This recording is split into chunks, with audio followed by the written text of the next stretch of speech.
information back to you, which is fantastically faster. The only drawback is you have to make sure that you get your routing value right.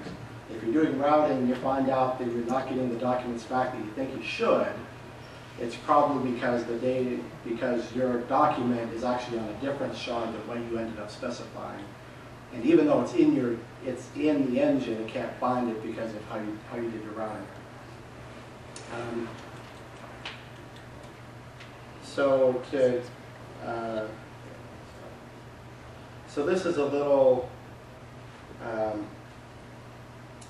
video that Shai put together. This is a little bit old. Instead of calling it a replica, it calls it a backup. A backup shard, but I'll kind of pause this in a couple places, but it'll give you a little bit of a little better indication than just me talking. So there's a client and node.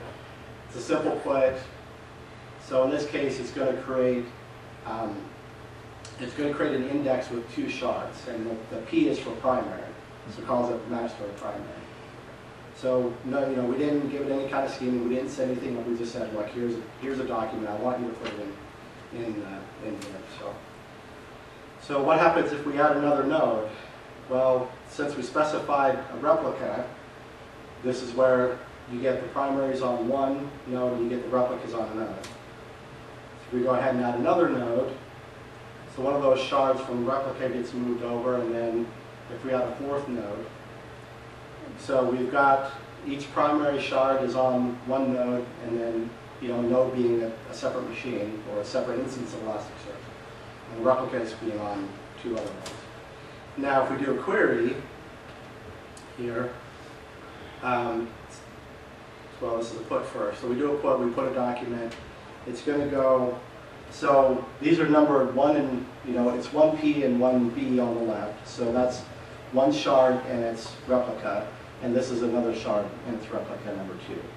So it's going to put the document, it's going to index the document on the primary. The primary is going to send the document over to the replica to make sure it gets indexed. And so it does a complete write before it comes back. Now if we do a get, the get can happen from either of that number 2 shard, either from the primary or from the replica. Either one can answer, and it's just as valid. If we do a search, in this case it shows the scatter gather. It's going to hit either it'll hit both shards, either the replica or the primary. Either that's it. It'll hit either the primary or one of the replicas to be able to answer. Oops.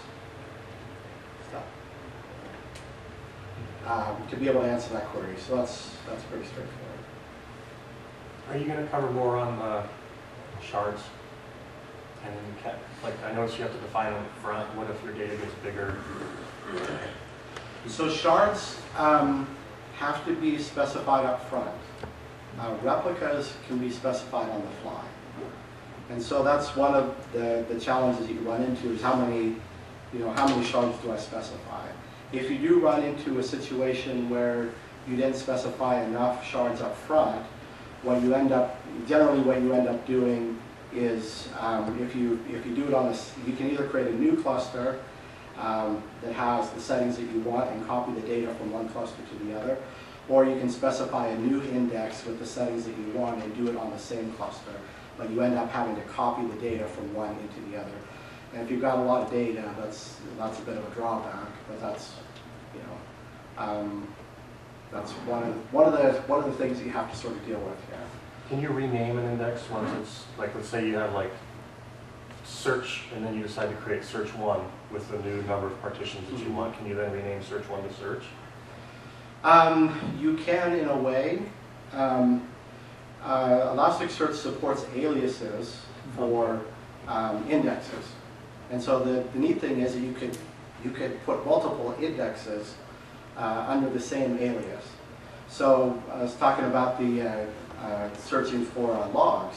So if you have, like I said, a lot of companies will set up this rolling structure where, say, you keep 7 indexes, 1 for each day. And when your new day rolls around, you create a new index for the new day, and you roll the 8th one off now.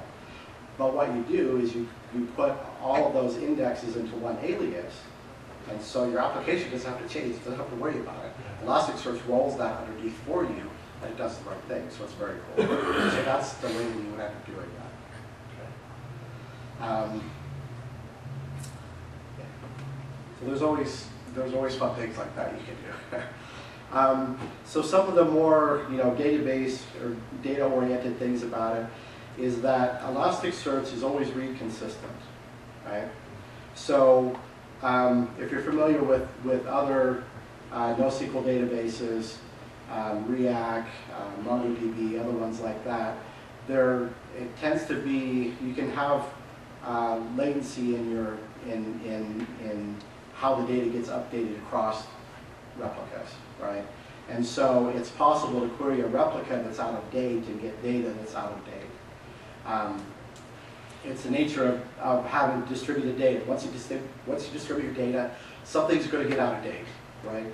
So the advantage there is that you can do the reads really quickly. You just have to be careful that your data may be out of date, and depending on your application, that may be perfectly fine, right? If someone gets a notice of a tweet 2 or 3 seconds later, it's okay. The world's not going to end.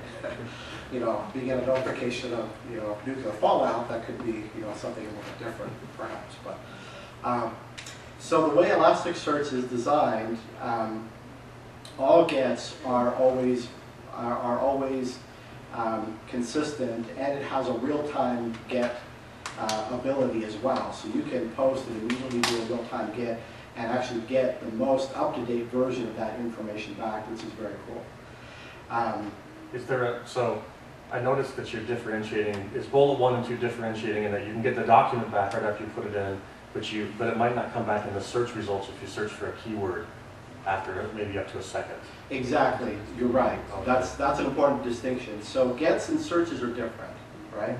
So in in Lucene, it basically has a commit structure. So if you index a bunch of data, Lucene will pull it in really quickly for you and write it out, but you actually have to perform a commit before those documents become searchable, right? With the real-time get, essentially Lucene can get the document either that are indexed and committed or uncommitted, which can be really handy if you're using this more in a database scenario. But you have to do the commit, and the commit is fairly intensive. Elasticsearch actually does the commits for you automatically, and you can set essentially a delay here. By default, it's 1 second. So if you index a document, by default 1 second later it will be there. You can force Elasticsearch to do a refresh. So for example, if you're writing unit tests and you index a document, you don't want to put it and wait for a second to try and get it to show up. So you can force Elasticsearch to do refreshes, which it's different than how the underlying Lucene commit happens. But and the writes are actually tunable, which is kind of nice as well. Again, if you're looking at it more from a database perspective, so you can do a set it and forget it kind of thing, where you're just saying, I want to acknowledge one. You might have 5 replicas. You can say, look, I just want 1 replica. I just want 1 acknowledgement on the primary, and then you can write the rest of the replicas later. I don't care. You could do quorum, which is a majority of replicas. So, for example, if you have your primary plus 4, it's going to give you 5 copies of the data. On quorum, it'll write 3 copies, and then it will return to you, write the other 2 copies in the background. Of course, you can do all, which says, give me a full commit, come back after it's all set, and then we can move forward. Of course, the advantage of the all is that obviously you get really good consistency. Obviously, it's slower, so it depends on if you're doing high-speed indexing, you'll probably want to if your data can stand it, just go to 2 to 1, and you're good. So, question with that? Yeah, absolutely. You were talking about if you had to change your indexes or grow your shards or whatever, you would be copying bits within one cluster to another So is the so you say it's tunable, can you change that